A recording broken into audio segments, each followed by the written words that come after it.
Hi, I'm Shamar Griffith, codename Comic Shams. And I'm Andrew Tejada, codename Arate. I'm a blurred with a love for artwork and comics and animation. And I'm a writer in Blurred with a love for pretty much the same things. We grew up together and spent much of our formative years watching and talking about DC superhero shows and content. In fact, we still do. Every episode, we will discuss a DC production, compare it to its original source material, and share our thoughts on the adaptation. We've enjoyed our conversations these past couple of decades, and we think you will too. This season, we're looking at 16 years of DC animated movies to see which stories are sweet and which ones are sour on yet another DC animated podcast, part of the Forgotten Entertainment family.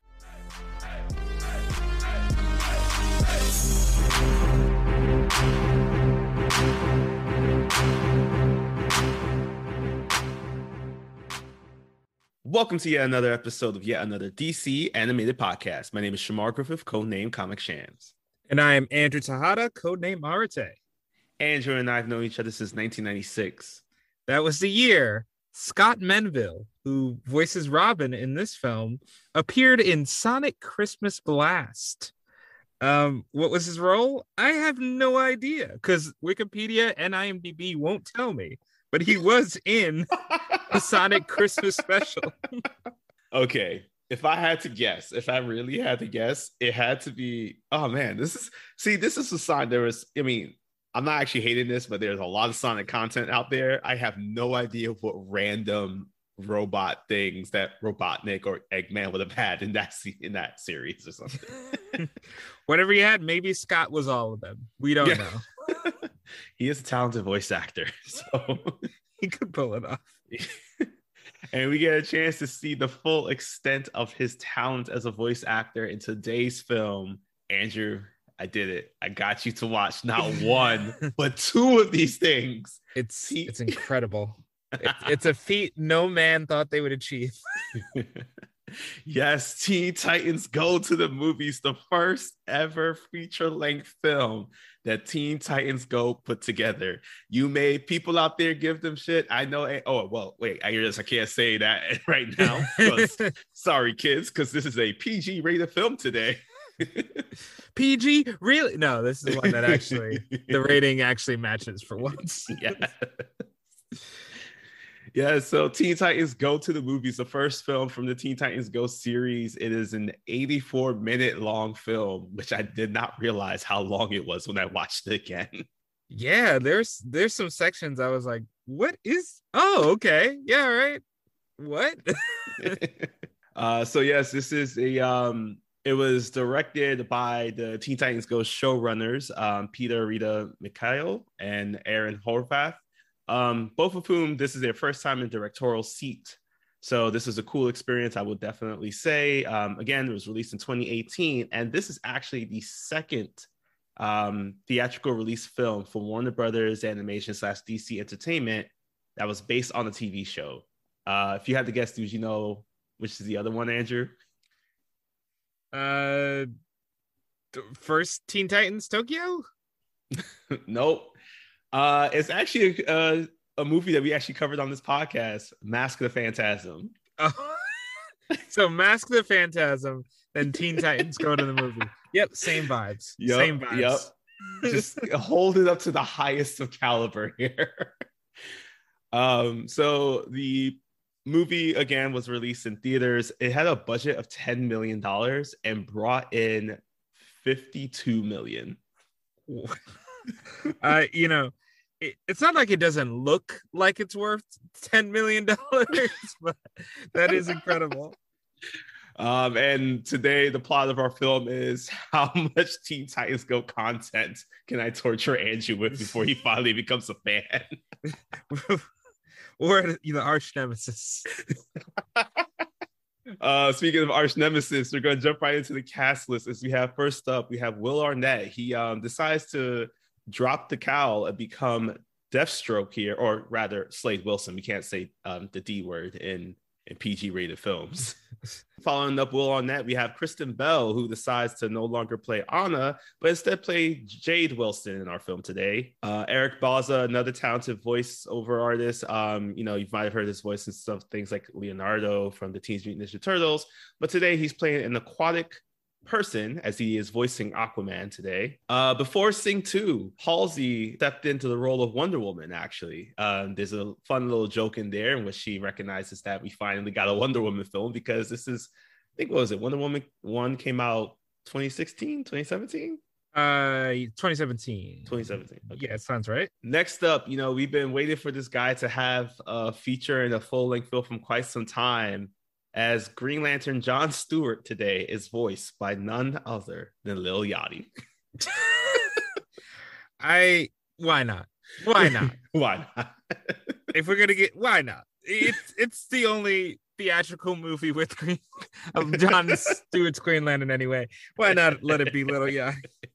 Next up, when he's not lying down on the award floor show, Jimmy Kimmel is voicing Batman in this movie here today. We got Nicolas Cage, who lives as Superman. Michael Bolton's a tiger. That's just it. That's the name of his character, Tiger. Will Wheaton is the Flash, and then we have our main Teen Titans cast. I will not try to do the rap again. If you want to hear the rap, you might as well just head on over to our Teen Titans versus Teen Titans Go episode. But we have Scott Menville as Robin, Carrie Payton as Cyborg, Greg Sipes as Beast Boy, Hendon Walsh as Starfire, and Tara Strong as Raven. And they wrap up the cast along with our favorite person of all time, Stan Lee, who is doing another speaking cameo, this time in his first DC film. Good for him. Good for him crossing over the universes. And technically, if he's a watcher, he's technically had the first modern and Marvel DC movie crossover. That is true. Look at that, man. I was gonna say we needed him for the Amalgamverse movie that we'll ever, if we ever get it, but I guess we'll get Deadpool for that. So now that our cast list is set, we already know everything that's about this movie. It's time to see if it's sweet or sour. But first, we have to, I guess, let out a fart joke before we head on over to the boob tube to hit the gas on Teen Titans Go to the Movies. Get used to it. The whole movie's this.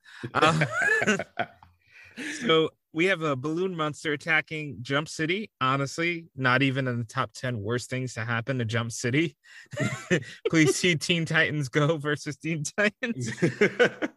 And, the balloon monster is stealing a safe like he's a Fast and Furious character. And despite all the bullets the police are shooting, they cannot penetrate his elastic outer shell. So it's only up to one team, the Guardians of the Oh, no. They're actually the Teen Titans who are insulted by the joke. Yes, put some respect on the not Guardians of the Galaxy. Now this leads into our first big moment of the film. It's a all-out brawl. They are able to at least take down the balloon monster a little bit, but it does lead into them trying to make sure that everybody knows who they are. And this big moment is when Cyborg pulls out the cassette tape and drops the most fire song of our generation, Teen Titans Go. It does measure up to the classic Puffy Amiyumi Teen Titans series song theme. And yeah, it's a bop. Gotta admit, it's a bop. But during the bop, the villain wins. He's just destroying the city, and it takes the sudden appearance of the Justice League to take out the Balloon Man, specifically John Stewart, Superman, and Wonder Woman show up to let the Titans know they're kind of goofballs. Also, they're going to a movie premiere tonight, which leads to one of my favorite jokes of the movie, John Stewart saying, Green Lantern had a movie, but we don't talk about it. We don't talk about Hal Jordan. No. So now that they are ready to, they've saved the day, or rather save room for dessert. That is an actual line in the film. They head on over to the movie premiere for Batman again. I just love the little jokes and the the jabs that they do. Superman also says "Somebody save me," which that has to be a Smallville reference, right? It is definitely a Smallville.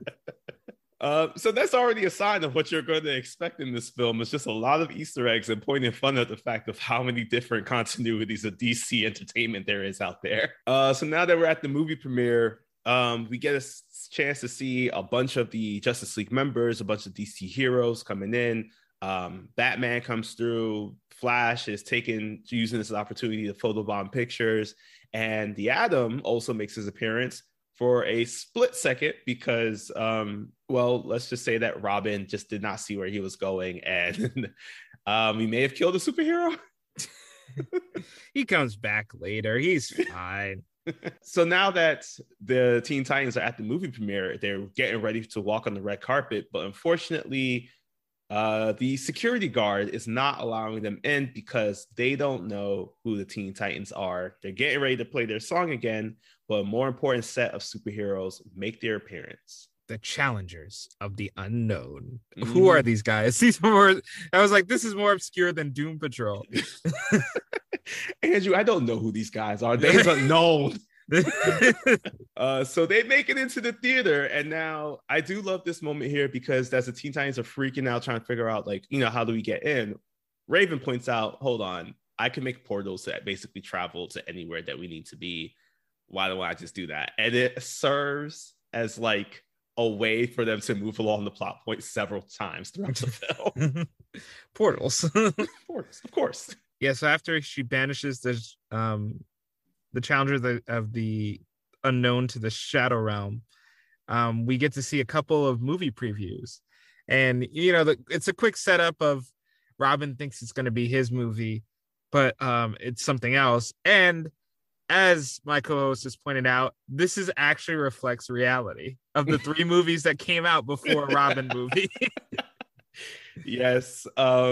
Here we meet Jade Wilson, who reveals the entire slot of movies before the Warner Brothers Discovery merger. And every single film, the first film that gets released is Alfred. Looking at you, Pennyworth, the origins of Batman's butler, coming on HBO Max for the 3rd season. And the next one to come out is the Batmobile, also gets a movie. Also looking at HBO Max, for some reason we greenlighted the Carnitos. I believe that's what the thing is called, but basically it's called Bat Wheels. There is a series out there now talking about Batman's different cars and automobiles and how they interact and fight crime. It's amazing. It's amazing what they will do to avoid giving Robin a movie. In like literal real life too. Titans is all you get. So after the utility belt movie is greenlit, Robin is on stage and is made fun of because everyone's like, why would you get a movie before the utility belt? Like, do you even have like cool gadgets and stuff? So this depresses Robin a little bit. And his friends try to cheer him up by reminding him in really dark, in a kind of dark joke, that if without them, Beast Boy would be in trash, Raven would be enslaving universes, Starfire would be fighting in an arena, and Cyborg would have to deal with concussions, bad knees, and Dancing with the Stars. Wow, guys, too dark. This is a PG movie. The kids were not ready for that. And also to point out this crazy Easter egg joke. I can't believe I caught it. But in the background of the movie posters is a "What's Up, Doc?" with Dr. Manhattan on the poster with bunny ears. What a cut. What a cut, DC. Oh my gosh. There were so many. Yes. If you're watching at home, please just pause your movie and like scan through all the movie posters, because that is just like one of the best. I think my favorite one was Jonah Rex. Basically, it's like Velocipaster, but for DC. So now that they realize that Robin needs an arch nemesis in order to become a superhero, become a hero in the eyes of all the other heroes that are here, we get an introduction to our first scene of our villain of the film, Slane. Or Deadpool. Or Deadpool, yeah. I gotta say I love this scene because it also shows that once again, no matter where you go in the DC universe, Star Labs will never be safe. Nope. Someone's always breaking in. So now that the Teen Titans come face to face with Slade, we get firsthand to see the powers that Slade has and this power of mind manipulation. Basically, it's just a bunch of optical illusion. And that pencil thing, how did he figure that one out? I do love the intensity of it, just because it was like I learned, was it a polymer adhesive, whatever it was called. There's science, parents, just, I don't know, appreciate the cartoons. You can learn things from this.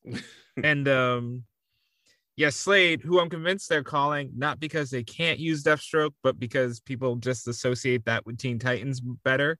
And it kind of works for the movie that came later. Yeah, so he's able to use his mind manipulation techniques to get away from the Titans, which again is another blow to Robin because he's not even worthy enough to be Slade's arch nemesis.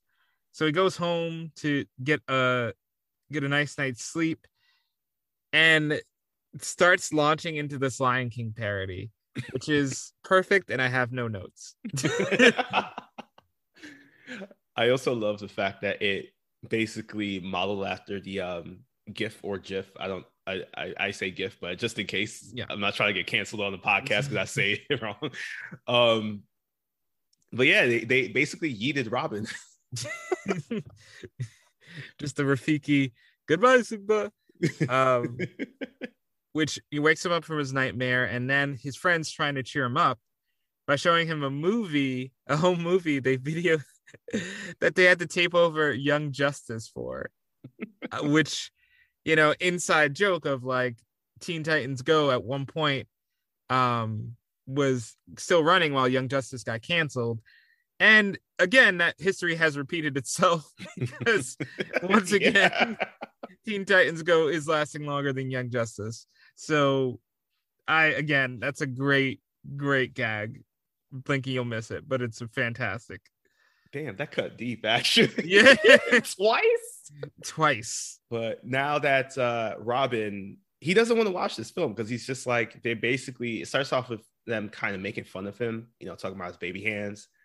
So he decides that he doesn't want to watch this film. He's still upset. He's still in his feels. So they tell him that, why don't you just go and talk to Jade and see if she could give you a movie. And more importantly, he needs to be uplifted out of this sour mood he's in, leading to our next song of the film, an upbeat, inspirational song about life, sung by Michael Bolton, who plays a tiger. Not since Jack Sparrow from Lonely Island has Mike Bolton appeared in a funnier random song.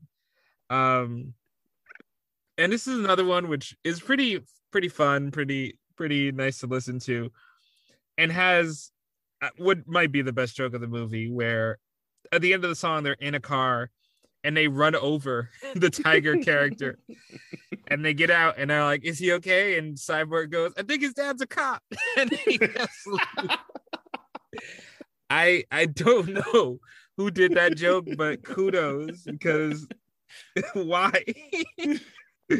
So they run on over now to the movie lot, where once again they're being stopped, but thankfully portals. As they make their way, they're walking through, they're seeing all the movies being done, and we get a chance to see the phenom himself, Stan Lee, make his infamous speaking cameo, where he's then told secretly that he's actually in a DC film, and he quickly tries to escape. Loyalty. Word. So they find Jade where she's currently filming a bunch of Justice League solo films, including Batman vs. Superman Part 2, where they once again do the Martha scene. But since they have different fathers' names, that's what breaks them up and gets them to fight. But after that, the dramatic scene airs. Robin goes over to Jade to try to pitch his own movie. And correct me if I'm wrong, but I think in his own movie, he's fighting Tusk, I believe. Yes, he is. As he said, he wanted an adversary who's big, strong, and hairy. And that describes Tusk to a T. There we go. So Tusk is back. And Robin also has a new catchphrase, crack an egg on it. Don't forget the caw. So it's the pitch doesn't go well, surprisingly. Tusk is too the mainstream media is not ready for Tusk. I get it. I get it, but it's time. And Jade points out there's so many other superheroes to go with. So Robin decides if there were no other superheroes, it wouldn't be a problem. So Raven goes, should we kill them all? And he's like, no, but we can go back and undo their origins. This is a great plan. According to all the Teen Titans Go members, we don't normally condone time travel. You know, we've seen enough seasons of Flash and Legends of Tomorrow to know that this does not go well. So as they realize that it's time for them to travel back in time, they're about to call in their time travel device, which, Andrew, is canon. It was canon when they had to fight against George Washington. I see. I see. They had to figure out who was going to be the new leader of the Teen Titans, and they had to call for George Washington to throw hands against Robin. His hands are bigger, so I must imagine that must have been a challenge. But unfortunately, the time machine that they had from before is too dingy, so they call forth the time cycles, which are brand new. I have never seen these before outside of this film, and they basically build up enough power because although they don't have any Libyan terrorists to get plutonium from, they realize that the time cycles actually run off of rad energy.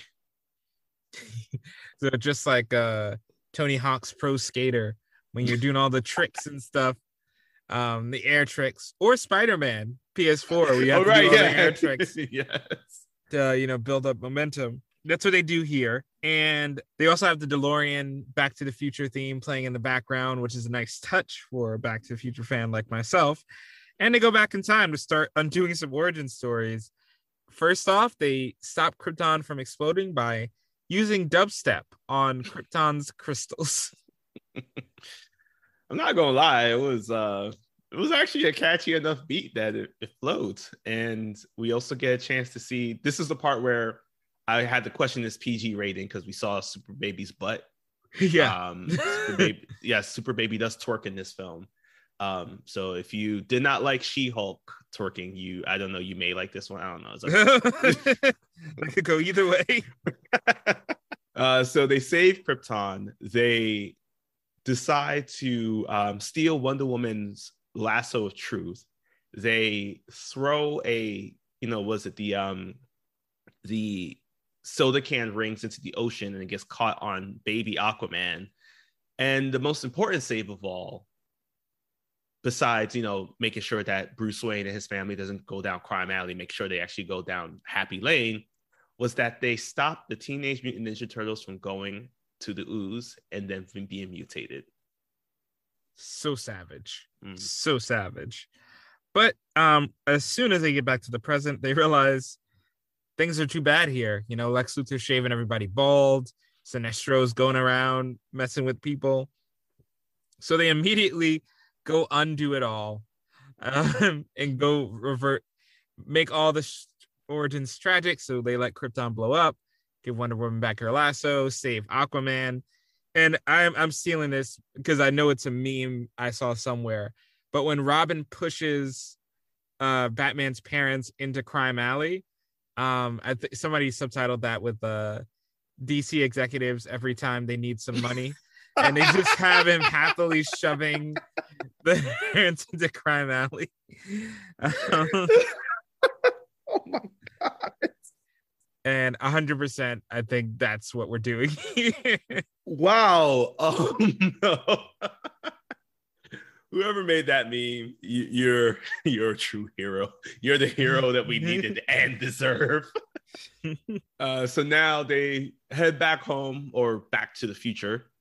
And this is when, once again, they're realizing that the only way that they can truly be seen as true heroes is if they finally get that arch nemesis just in time to get an alert that Slade is once again up to no good. So they head on over, for Titans versus Slade round 2.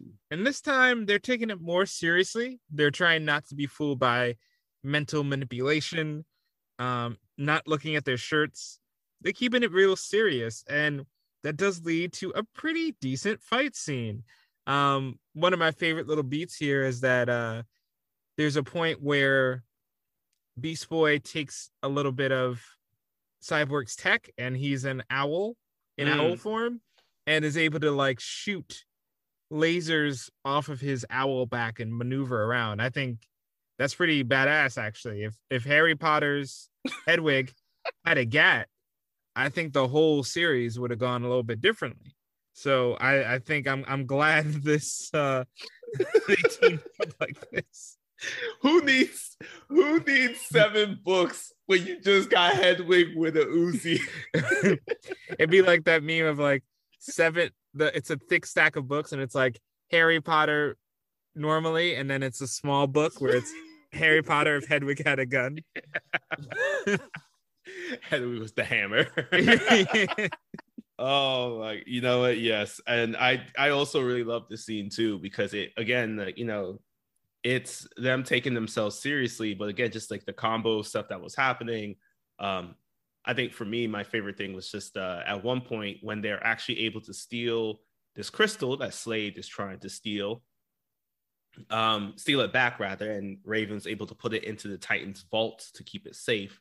She teleports back, and then at this moment, Slade turns around and shoots Cyborg and Beast Boy point blank, causes them to plummet to the ground.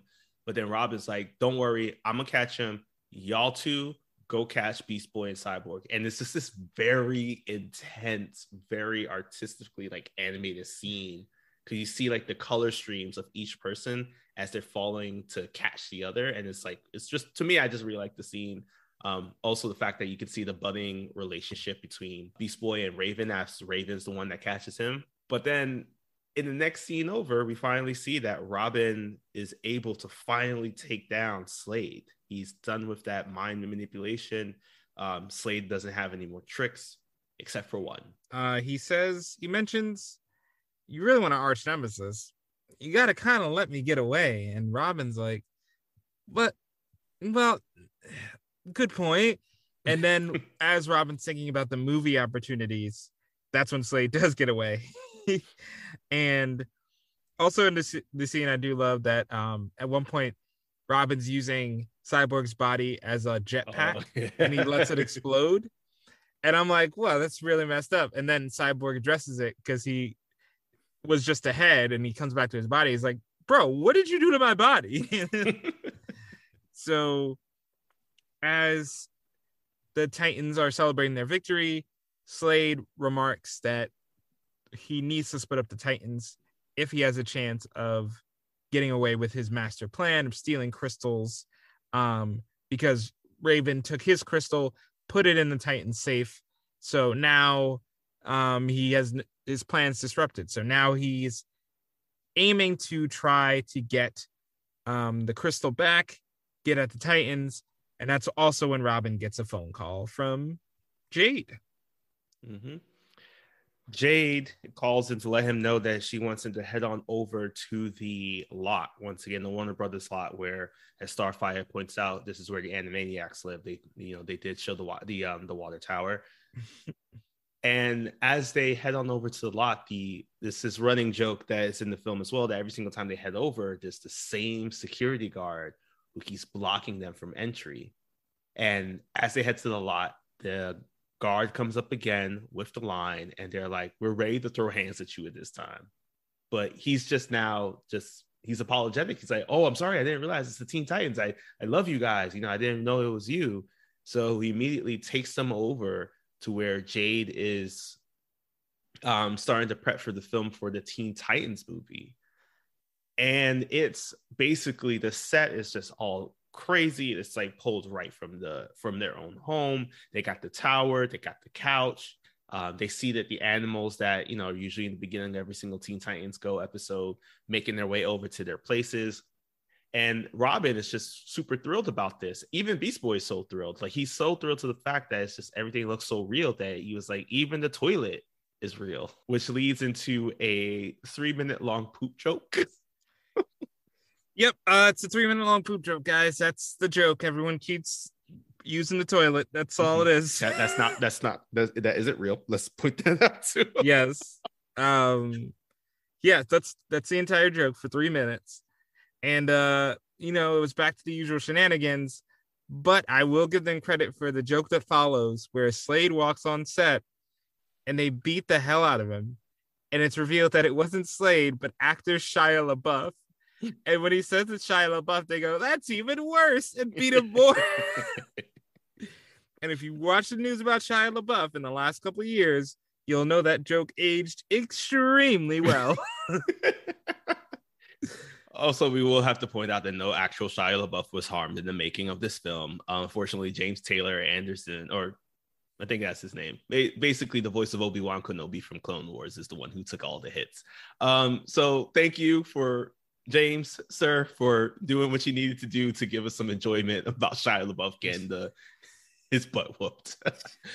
So right now, Jade is a little upset. Like, she doesn't like the fact that the Titans are kind of goofy still. Like, she's leaning more towards Robin because he seems to be the one that's trying to keep everybody in line. So she says, like, let's talk separately while the rest of your team goes and do whatever they want to do. And it's really that leads into them going into some shenanigans, like pulling the plug on Flash's treadmill so that even though he's running at full speed, he crashes into a wall. They pop the inflatable pool that Aquaman and his dolphin are hanging around in. And they pretend that Lois is in danger. They pretend to be Lois Lane so they can get Superman to fly away from the craft services table. And honestly, there was so much food on that table. I would have done the same thing. So savage. Mm-hmm. And in the middle of this, they do learn something is going on. Something weird is going on. There is a doomsday device. And when they discover this, they're like, the heroes are also a part of this, the major superheroes. So they mass produce some kryptonite, dump it all over Superman, and kick his limp body around. But at this point, this is when Robin and Jade come in, and Jade explains that Doomsday is an elaborate acronym for a streaming service that, if you're tired of HBO Max and Amazon, forget it. Now you got Doomsday. Mm-hmm. I'm sure the subscription price is lower. And for now, it's probably like we'll do $14.98 for you. Oh yeah, real under the wire there. But Jade's done with the Titans at this point, and she says, "Robin, if you want a solo movie, I'll do it with you, but none of these other Jokers." And he pretty much immediately agrees. Yeah, Robin's real name is Dick for a reason. That's still a PG joke. I think that one. Yeah, no, you're still good. You're still good. So as the rest of the Titans are leaving, Starfire turns around to say goodbye. And she's very upset. She gives Robin a hug to, wish him well on his journey. And Robin tries to call her back, but Jade interrupts. And this leads into all the press work that's being done for Robin's movie. He films the entire thing. He, he's taking headshots. He's signing autographs, and he comes across like 3 people who he's signing autographs for. And the last person has a hand-drawn picture of all the Teen Titans members, which causes him to hesitate a bit. This is a very sad enough moment that we had to keep moving. So thankfully Jade came by and pushed the kid out the way, like literally pushed this kid to the ground, so that Robin can now contemplate about what's going on with why did he abandon his friends as he's preparing for the last scene of his movie. Yep. And he is in front of the Teen Titans safe, trying to enter the code. And just as he's about to do it, he gets a Birdman. I know a very obscure reference, but it does happen in Birdman where an actor is hit by a light. It worked because he's a bird. Yeah, exactly. It's an elaborate Birdman reference. So he gets hit by a light. He comes to, and Jade's like, "Oh, so sorry. Could you enter the combination again?" And once he finally gets it right, it's revealed that this isn't the movie set anymore. This is Titan's Tower.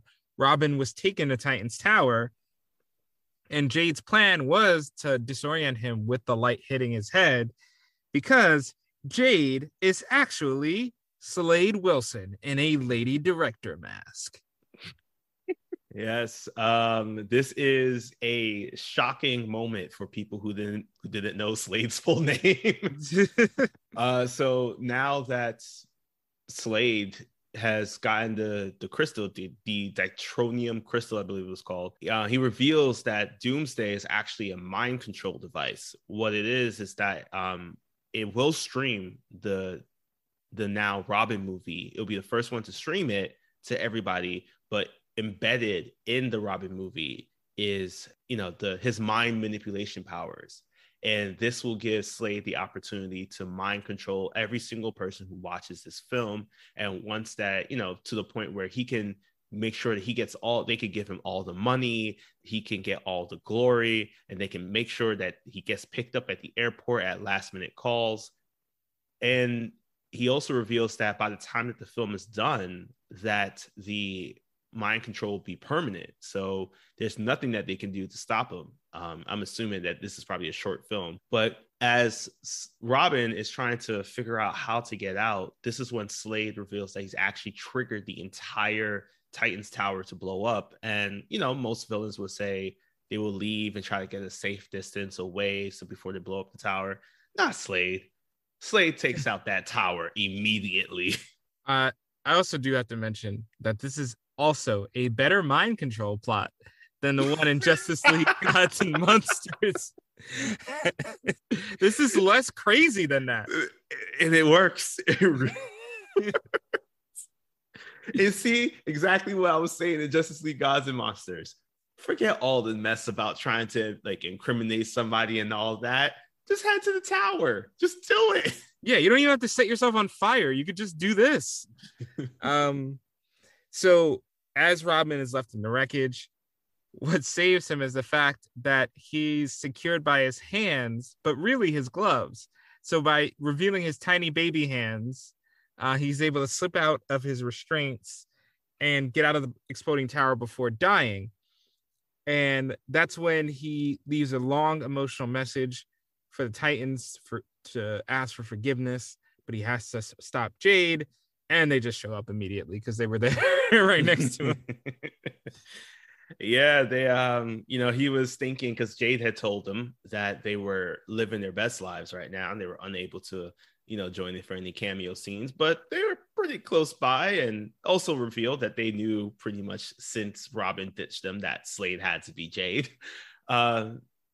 Now it is time for them to once again gather themselves together as Robin yells, "Titans, go," as they head on over to the movie premiere of Robin the movie, where Jade is once again prepping everybody, hyping them up. Honestly, she's like, different universe, but she's the Kevin Feige of this film. She's hyping everybody up. And as they're about to hit play on the Robin movie, this is when Cyborg, Beast Boy, Raven, Starfire, and Robin jump in on the scene, and they stop Slade/Jade from doing anything further when Robin reveals that Slade is Jade by using his grapple gun to pull off her lady director mask. Yes. And now that he is exposed for the liar he is, movie's over because they solved it. Just kidding. All the superheroes are already brainwashed. So now the Titans have to try to avoid all the heroes and shut off the mind control crystal. One of my favorite sequences in here it deals with Batman chasing them. And when his car explodes, it leads to, he eventually ends up on a scooter. And then when the scooter explodes, Bat skates. And when the Bat skates explode, he's just on Alfred's back while Alfred is running extremely quickly. It's a great gag. I'm pretty sure that this was taken right from the writing room of Dark Knight. Like after he turned it into the motorcycle, they were like, what other things can Batman have? Would Batman have a bat scooter? Like, I'm pretty sure that was on there. So now that, there's no stopping the Batman, everything seems to be lost. But, once again, portals. So Robin heads on over to stop Slade while the rest of the Titans are able to teleport the entire group of heroes into the same Shadow Realm where the Challengers of the Unknown are currently stationed. Yep. And I love that. It's just like, how do we defeat all the heroes? Portal. So we get the ultimate battle of Slade versus Robin, technically Lego Batman versus Robin, the movie. And they go at it for a while, but even Robin is susceptible to the brainwashing, and he gets turned evil by Slade, which again, that's a nice deep cut Teen Titans episode reference. But what is able to save them is by him watching the rest of the video that he never got to see, where his friends are sweet and appreciate him for bringing them together. It's enough to snap him out just in time to fight Slade's Megazord. I just realized something. The entire Robin movie, the original one that they made, is basically the ad for, what's it called? Those like gummy bears that are like, first they're sour, then they're sweet. Next time, that's free marketing, y'all. Yeah, free marketing. Give us money to promote that more. But yes, the Slade Megazord has been called for. This is a huge thing. I'm actually surprised that the Titans didn't call their own Megazord. They do. Oh, well, actually, never mind. I take that back. Their Megazord would have actually been destroyed once the tower was destroyed. So I take that back. But this does lead into their last battle. All seems lost. Everything's destroyed around them. And now Slade is just taunting them from his Megazord, saying that, what are you going to do? Like, all is lost. Like, the heroes are gone. You've never been able to really, truly defeat me before. And this is your last stand. What are you going to do? You're going to make a fart joke? Are you going to throw some waffles at me? And they did have the waffles ready, so I respect that. And Robin decides to just say, you know what? You're right. We're not like the other heroes. We're goofballs. We're jokesters. We're never going to be treated and seen at the same caliber as like a Superman, a Batman, or the Challengers of the Unknown. They didn't say that part, but I'm assuming that the Unknown guys must have something. So what he does share that the only thing that they can do is take him down the best way that they know how, which is time to drop the Teen Titans Go Battle Remix. Yeah. Whew. It is, not only is it fire, but it also works this time. Special points for Robin with the larger hands, the larger hand gauntlets. That's his two like twin giant infinity gauntlets. And they are together able to defeat Slade, aka Lego Batman, and all the heroes are freed. And this is where Robin just gives a nice speech that is probably directed at people like me who prefer the original Teen Titans. Just reminding them that they're these goofballs and they don't feel bad about it. They're not ashamed about who they are and what the message is. So that wraps it up. Oh, no, wait, Robin has something to say, right? Robin has something else to say? Just like a good South Park episode. We have to have I learned something today, but better than the South Park episode, they actually stopped Robin from continuing on what he has to say, because everybody now is just cheering for the credits. As they're just, at this point, Robin has no say, but he does end with one final line, which is a request from all the kids in the audience to ask their parents where babies come from. What a card. And that wraps up our film. It is a 84-minute adventure. There's a quick after credit scene as well for actually Teen Titans Go versus Teen Titans. So if you once again want to watch that film, make sure to do so and then head on over to our podcast episode about it. But before we give our sweet or sour rating of the 2018 Teen Titans Go to the Movies film, we gotta let out some air. So while we do that, I guess just here's an ad for a podcast from the Forgotten Entertainment family that you should be listening to the next time you're not listening to us.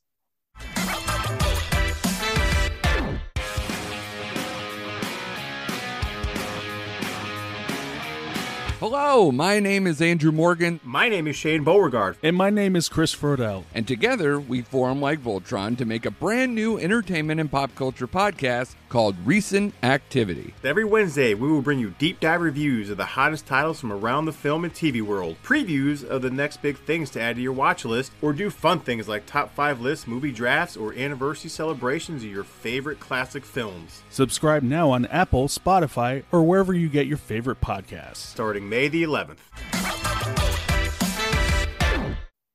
All right. So Andrew, this is the second Teen Titans movie I quote unquote forced you to watch. How are you feeling about it? Is it as sweet as a waffle being thrown at Slade's face, or is it more sour than the gas that's filled in Balloon Man? No, if you pop Balloon Man, you'd find a sweet breeze this time around.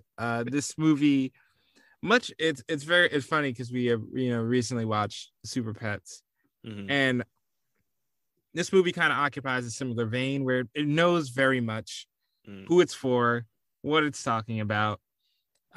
It is a very affectionate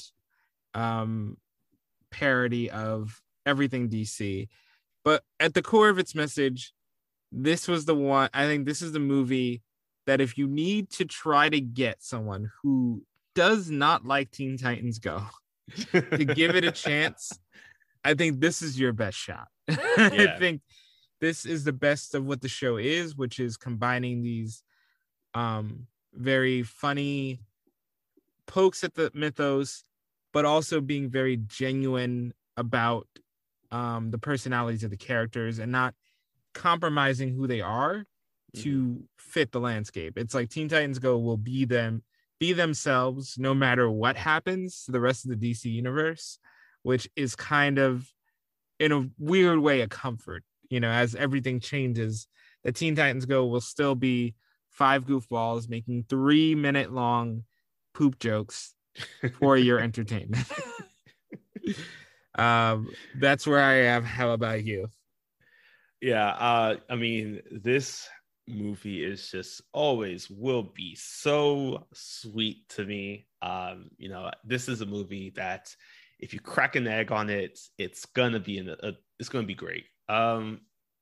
Mainly because it's, again, like you were saying, it's just a film that knows not to take itself too seriously. Like, we are bogged down a lot with a lot of no shame to a lot of the live action stuff, but the live action things that people are just assuming that, like, this is where we're going to get the story build up, the context, the strong narratives, like the reason why they're making fan fiction for all this stuff for over all these years. Teen Titans Go, it's just basically fan fiction, and it knows that it feels like it's fan fiction. So they're just like, we're just going to keep on doing what we're doing.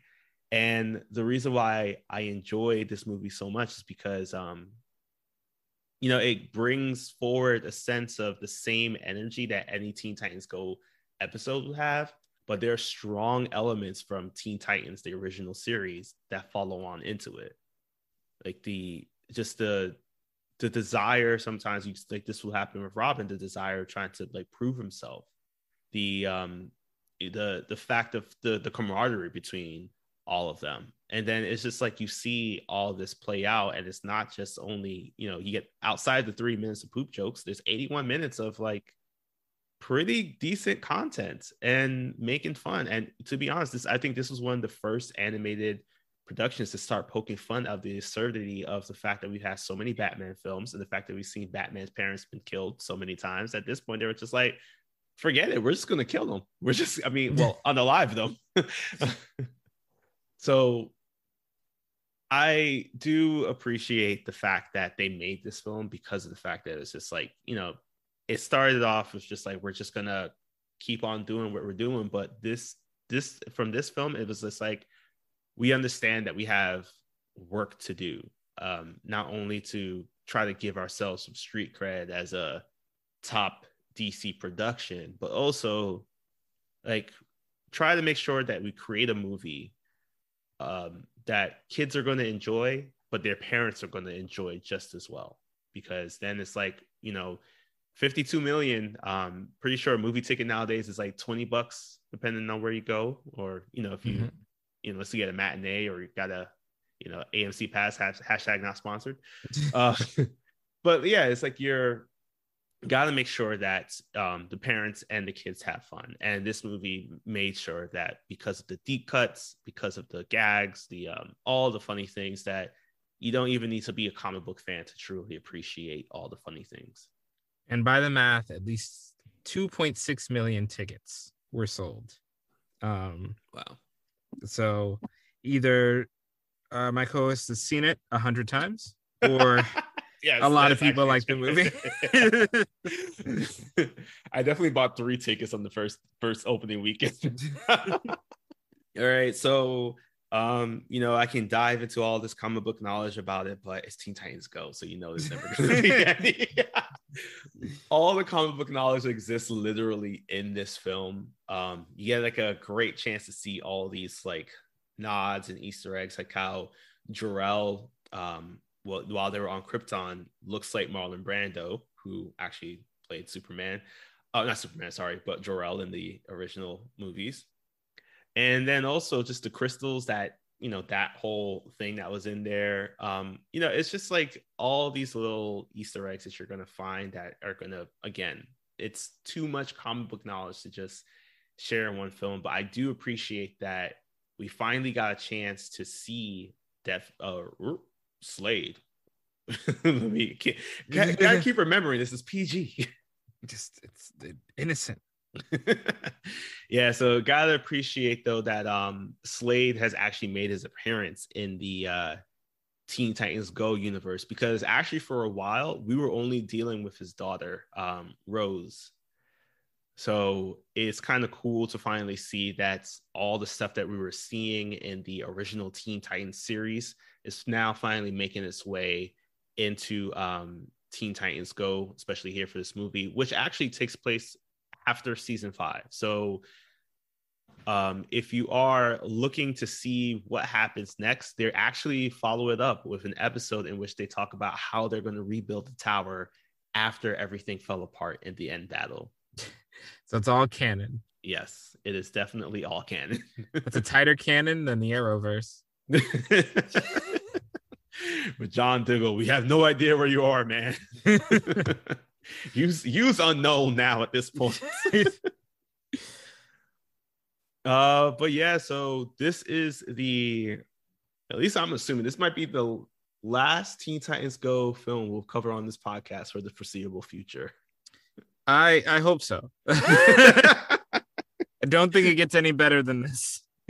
Yeah, I'm not going to subject you to Night Begins to Shine or Superhero Summer Camp or the one that came out recently, the crossover movie that was with the DC superhero girls, Multiverse of Mayhem, I think. Oh yeah, was there a Space Jam Teen Titans Go? Oh yeah, there's also a Space Jam where they basically watch Space Jam and then deal with the aliens again from Space Jam. Yeah, we're done here. Next Teen Titans movie is Trouble in Tokyo. You heard it here first. That's it. We're done. Well, before we find ourselves in Tokyo for that next one, we have to head on over to the last film that we will cover for 2019. Like we did it. Every DC film. Every DC film from 2019, we did it. That will be Justice League versus the Fatal Five. Mm-hmm. I'm excited for this one because it's actually bringing in some knowledge from a obscure TV series for me. So definitely going to talk about those characters when we do. But until next time, take care of yourselves and remember, kids, do it now. Go ask your parents where babies come from. Yes, and if you're fighting a balloon guy that is resistant to bullets, good luck. I don't know what you're gonna do. Use the porcupine thing. It didn't work.